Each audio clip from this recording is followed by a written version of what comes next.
The Queen's Jewish Link presents the Jewish Living Podcast, the show that examines the many facets of Orthodox Jewish life. Here's your host, Izzo Zwirin. Now that all the Yom Tovim have passed and the endless food options are no longer, well, an option, we now look forward to the summer and now at our guts and wonder, what happened to me? Well, that's why we invited on this week's guest. Hi, I'm Rorie Weisberg. I am a health coach and I'm a recipe developer, and I am now the author of my new cookbook, Food You Love That Loves You Back.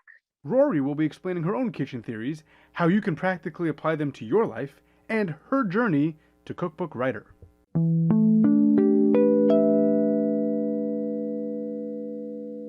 Rorie, thank you so much for joining me this week. Before we jump into the book and a couple of the other topics that are associated with it, I want to get a little bit of a background about you. How did you get into writing a cookbook? How did you get into life coaching?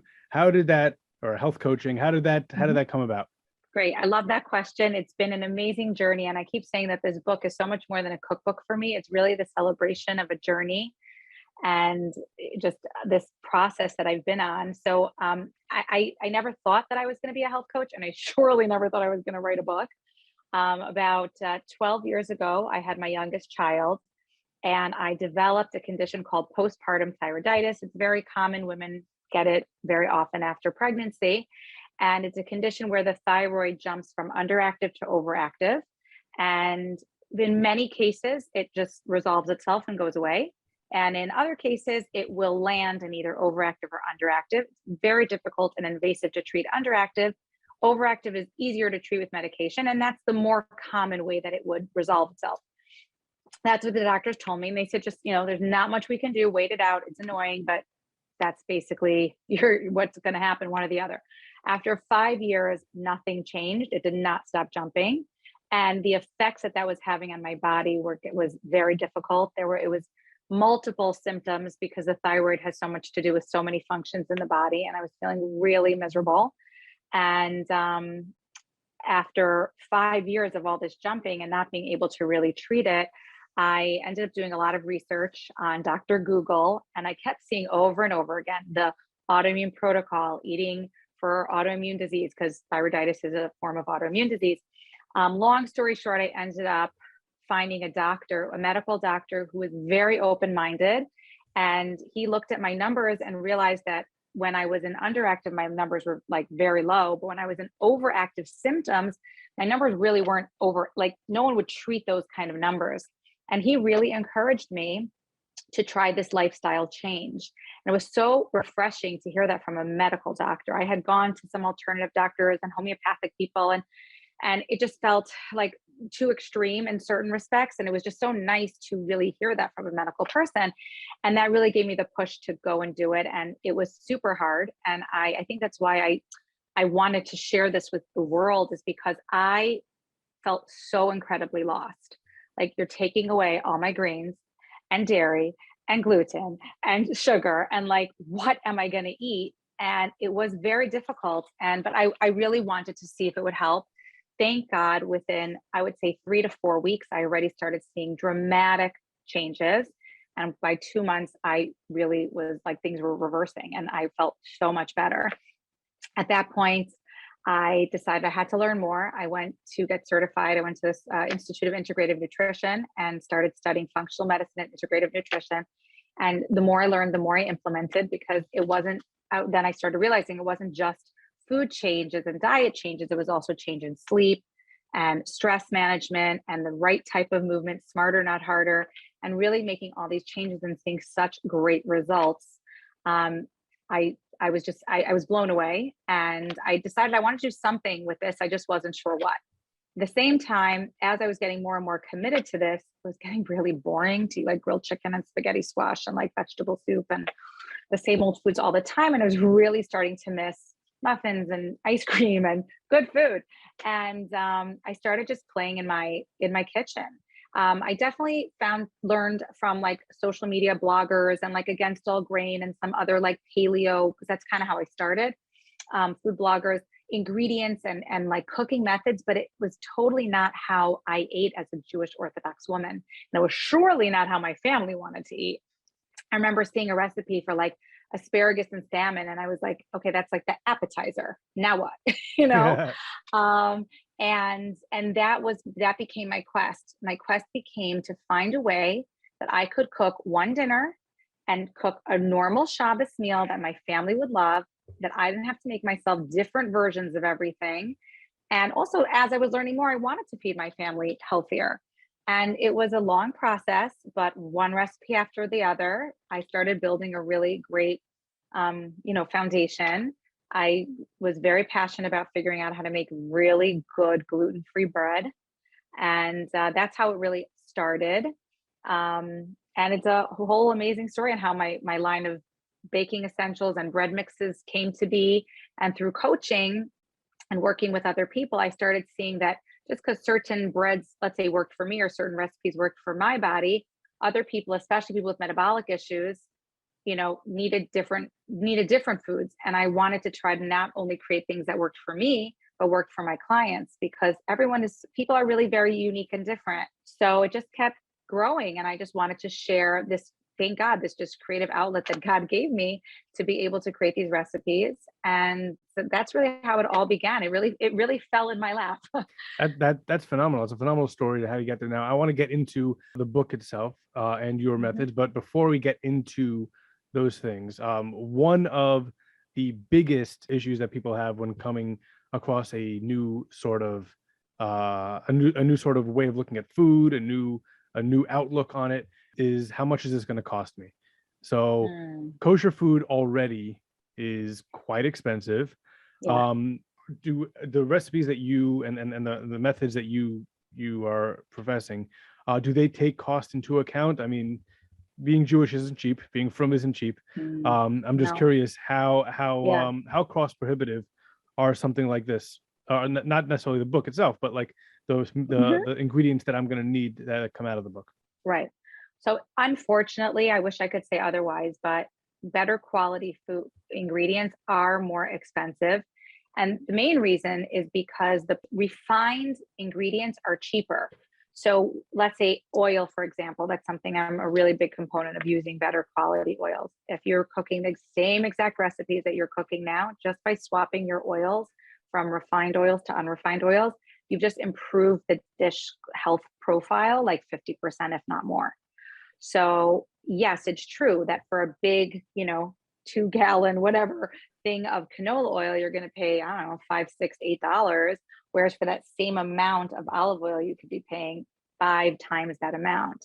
But when you understand that canola oil, vegetable oils are actually causing inflammation in your body, and you're putting it in everything you eat. Everything has some level of fat in it, oil in it, from salad dressings to cooking to baking, frying. Even if we're not talking about deep frying, just like pan frying, we're always using oil in our food.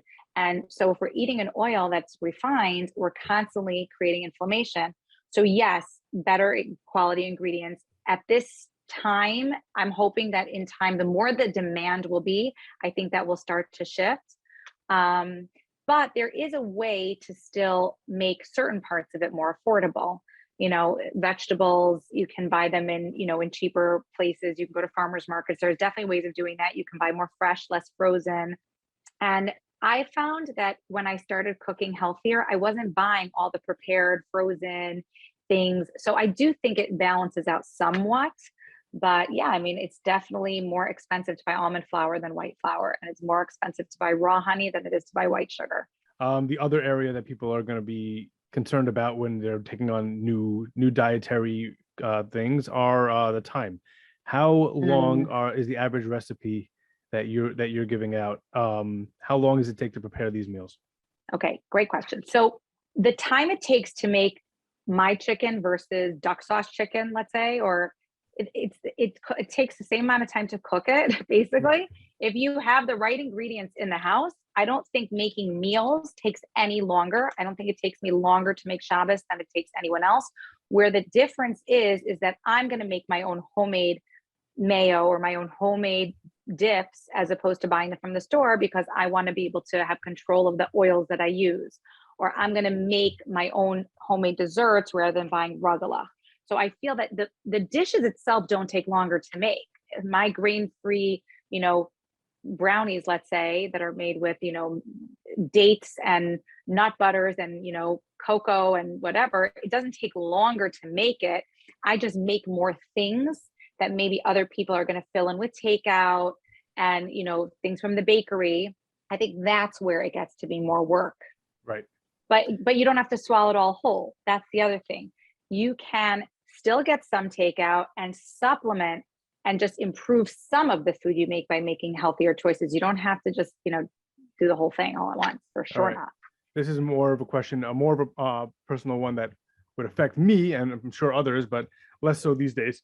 How well does your food travel, and how well does it freeze or stay refrigerated? Like if I wanted to make a big batch of something on a Sunday, so I have it for the work week, how well can it last? And how does it travel? Like if I want to bring it to work? So different foods will have a different answer. I think most of all of my pastries, the breads, all of them freeze beautifully and they're all very easily portable. And then just cooked foods. I mean, I usually say most of anything with like a homemade mayo base, I wouldn't leave in the fridge for more than, let's say, 2 weeks. Vinaigrettes and things like that can last for months.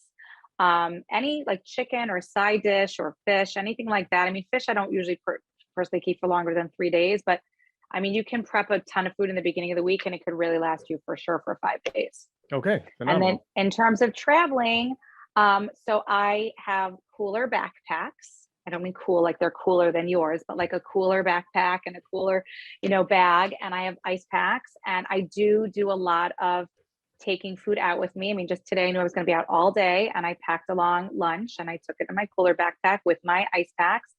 As long as you transport them properly and you have, either a cooler or refrigeration, there's no reason you can't. Terrific. Okay, so let's get into the actual nuts and bolts of what this cookbook has. So first of all, kosher food or traditional Jewish food is extremely dense. Kugels and cholent and just name knishes, anything that's Ashkenazi Jewish. I'm not such a familiar. I don't have much familiarity with Sephardic food, but Ashkenazi food is all latkes are just extremely dense. How did you or how would you change those traditional foods by keeping the tradition, but still having the a little bit more of a lighter flair to it? Yeah, so I love it because every single food you mentioned is in this book. Yeah. From potato kugel to latkes to schnitzel to cholent to kishka to deli roll, mashed potatoes, roast, briskets, pulled beef, beef and broccoli, hamburgers, capons. I mean, we've even got pizza, macaroni. I've got ice creams, puddings. I mean, the list goes on and on. Where I differ from those recipes is I transform them. That's my line. I transform traditional recipes with ingredients that love your body back. So like I said before, oil is a very big issue, like let's say in terms of health and inflammation. So what I like to do is to take that same recipe. For example, the potato kugel is my grandmother's recipe. And instead of using white potatoes, I'm going to use Yukon Gold potatoes, which are lower glycemic. They have a little more health and nutritional benefit to it. Instead of canola oil, I'm going to use olive oil. I'm using eggs, sea salt instead of table salt, just has more minerals in it. So in theory, there's no unhealthy ingredients in it. Now, is it a heavier food in the sense of it's a potato still, so there is a carb load, but you eat this potato kugel versus regular potato kugel and you don't get that punk, heavy, weighed down feeling. And that's really what's so awesome about these recipes. And I get this comment over and over again when I have guests for Shabbos, like they'll come and we'll have sourdough, or even sometimes I make spelt challah too if I know people won't like sourdough. I've got wonderful dips and confit and salads, and it's either liver or fish. We've got cholent, deli roll, schnitzel, potato kugel. I'll for sure have a broccoli kugel or a pan of grilled vegetables as well. Dessert, we're probably having chocolate mousse or chocolate chip cookies with ice cream. And they feel like they didn't miss anything. They're like, this was like a regular meal. Like, and thank God my food is delicious. And I'll almost every single time get a phone call after Shabbos and say, I don't have that gross feeling. I don't feel heavy. I don't feel indigestion. Like I'm full, but I don't feel sick. I don't feel ugh. And that's really, I mean, there's plenty of recipes in here that are not your typical traditional Jewish fare type of food, but all of the ones we're used to are here, made in a version that will give you that enjoyment without that heaviness. Interesting. I always had this concept of I feel heaviest if I've also eaten at a kiddush and then I come home and then eat lunch. So one of the things that I've tried to do is cut out, like even if my shul has a kiddush that week, I don't eat at the kiddush. Self-control. It's I hard. try. I say I don't eat at the kiddush. I will clarify that I try not to eat at the kiddush. Or as much. Right, exactly. But if you're already having like a helping of cholent and a helping of kugel and maybe a drink here or two, whether that's alcoholic or soda or a juice, and then you're going to go home and eat lunch. So that's Right. probably not that great. And then right after that you go to sleep. Oh, it's a killer. It's a terrible recipe for it's awful. Building on that, you mentioned about how you have a variety of options. You might make, I don't know if you mentioned you make more than one main, but you'll have a bunch of different dips. You'll have the different types of kugel, and then the plate of grilled vegetables. How do you how do you work with portion control? Like I'm looking at your table. I'm listening to what your table is going to look like. Yeah. And there's a lot of options, and I want to try all of this. Now you're telling me that I'm going to be able to eat this stuff and not feel weighed down afterwards. Right. Okay. But everything comes with a price. Like if I want to Sure. try everything, am I still going to not have that feeling of weighed downness, or is there some sort of a method that you have for portion control? So I have so much to say on this, and I kind of feel like I need to break it down. Go ahead. So when I serve a meal, I'm always going to menu plan based on my crowd. If I was making a menu for me for Shabbos, for a Shabbos lunch meal, I would want sourdough and confit, and then I would want maybe a little Caesar salad or whatever, tossed salad, grilled vegetables, and chicken, and I'm good. Like I don't need more than that. I don't even want more than that. However, I know that my husband, my son, many other people at my table want the cholent, and they want the potato kugel, and they want the liver. So I'm going to make it because they want it. Now, not all of those people are also going to eat everything I'm eating. So when I make a big meal like that, I'm assuming because there's guests, I need people with different, to suit what other people need as well. However, let's take my husband, for example.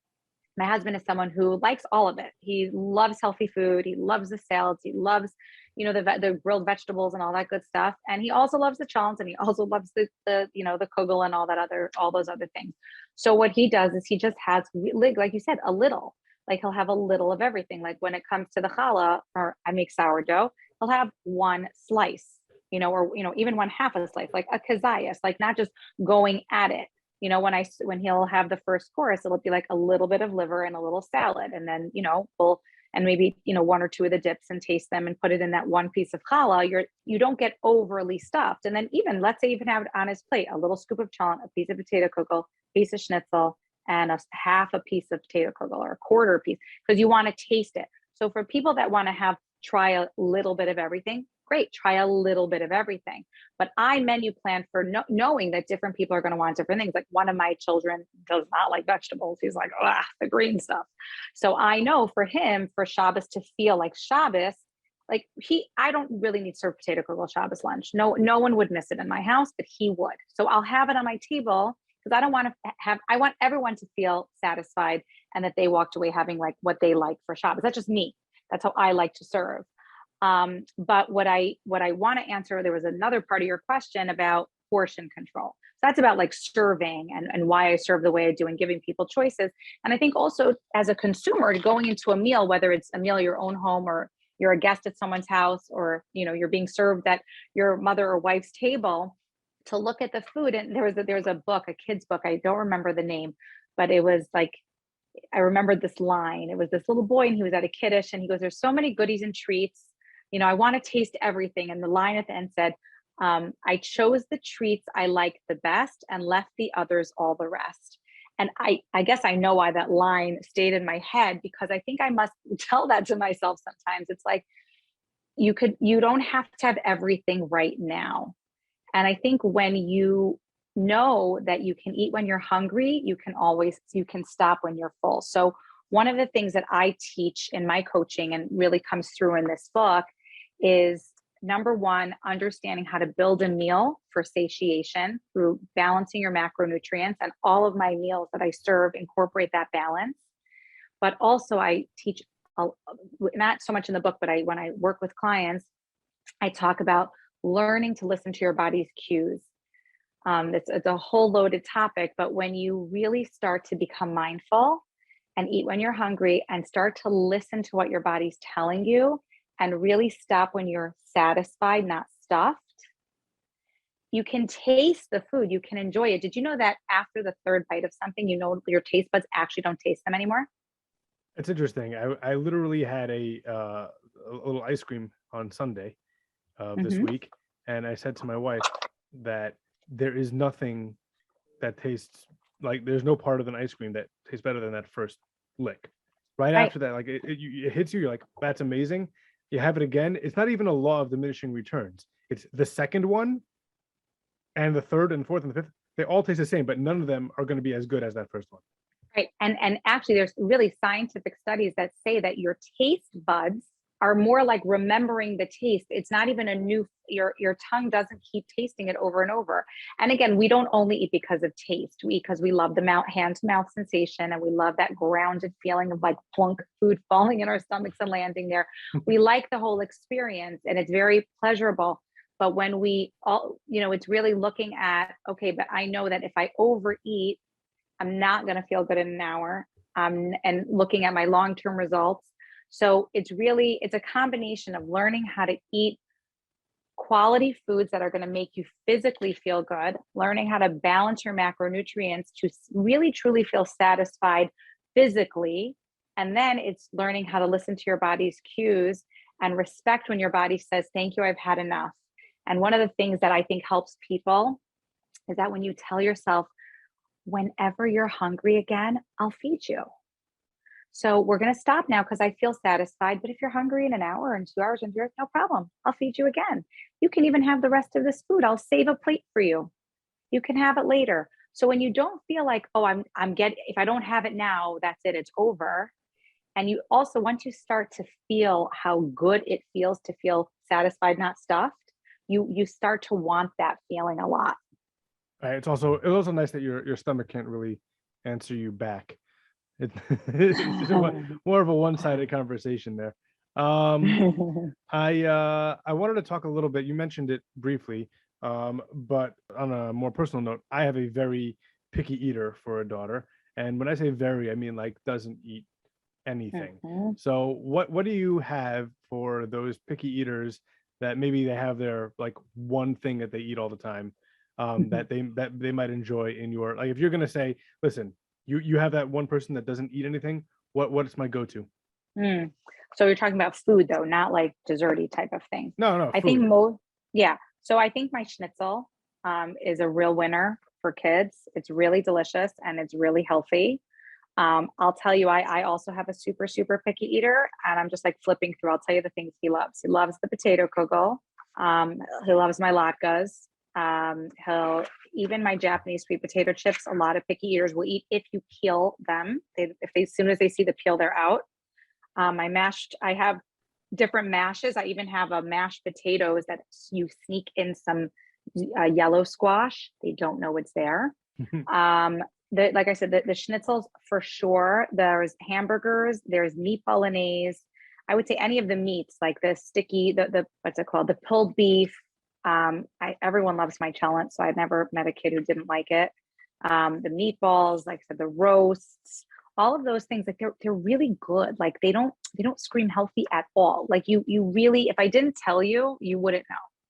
So those kind of foods, I think most picky eater kids would like. I find where the picky eaters are really challenging is when it comes to vegetables. And when it comes to fish, a lot of, picky eaters won't eat fish, which I get. Fish is really like, you have to like fish. Even the soups, some of the creamed soups, I think you can possibly get a picky eater to eat. I'm trying to think about in the breakfast section. I have something called an ice dream or pure pudding. You can make it in the same. There's 4 recipes that you can make a different texture for them. And it's a really thick smoothie bowl. And I would say start with the mango strawberry version because that one's the sweetest.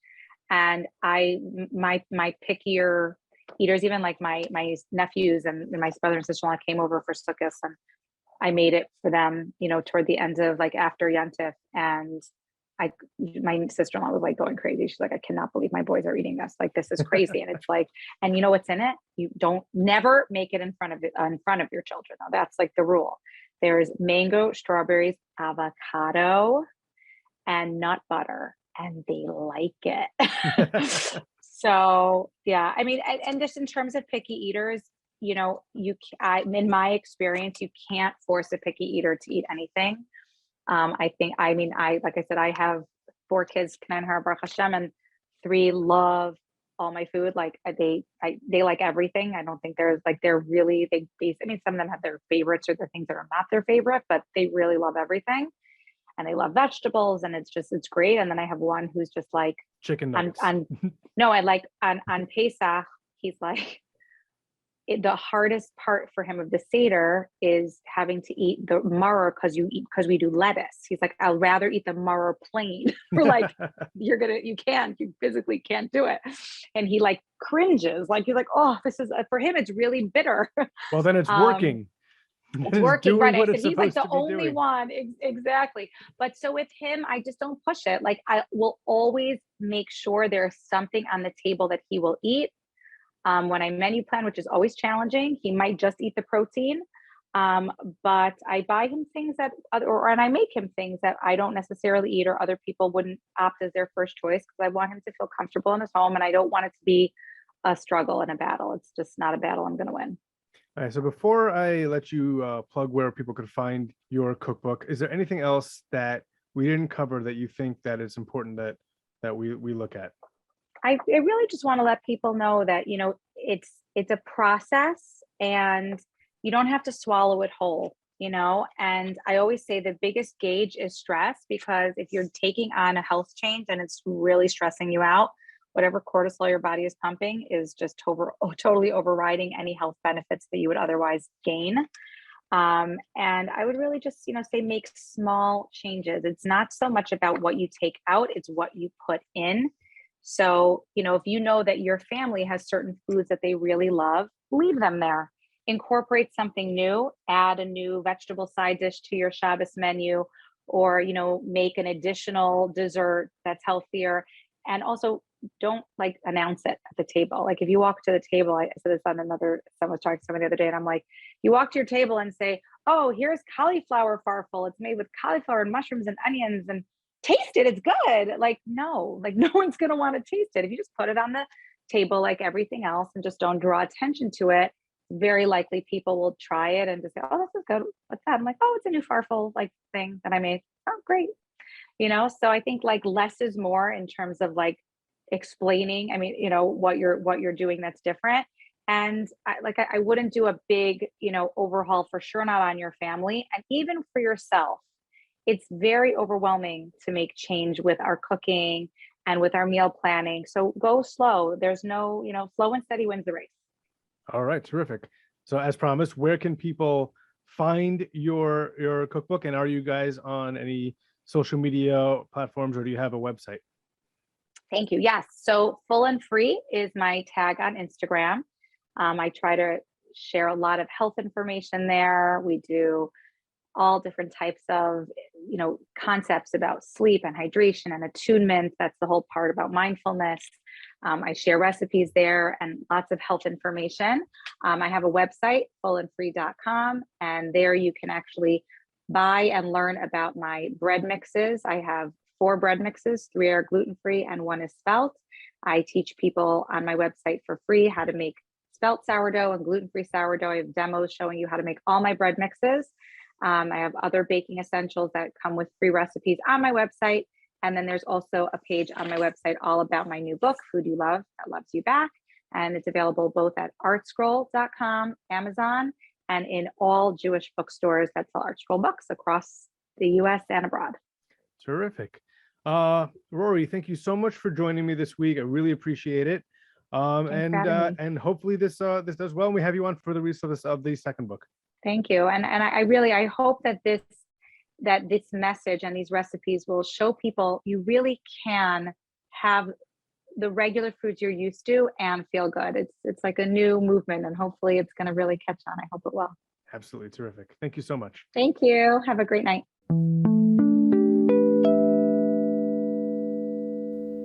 My thanks to Rorie Weisberg for joining me this week. If you're interested in pairing the healthy cooking lifestyle with a little information on exercising, check out episode 43, Kosher Fitness with Rabbi Herschel Prager. Oh, and it's been a while since we've done this, but if you like what we're doing here, be sure to leave a rating and review on iTunes or Spotify. It really helps others reach our show. Until next time, Kol Tov. The Jewish Living Podcast is produced by Sreli Pikus. Our theme song is The Band by A.B. Rottenberg. Follow us on Facebook at The Jewish Living Podcast and on Twitter and Instagram at Jewish_living. You can also email the show at jewishlivingpodcast@gmail.com. The Jewish Living Podcast is recorded in conjunction with the Queen's Jewish Link.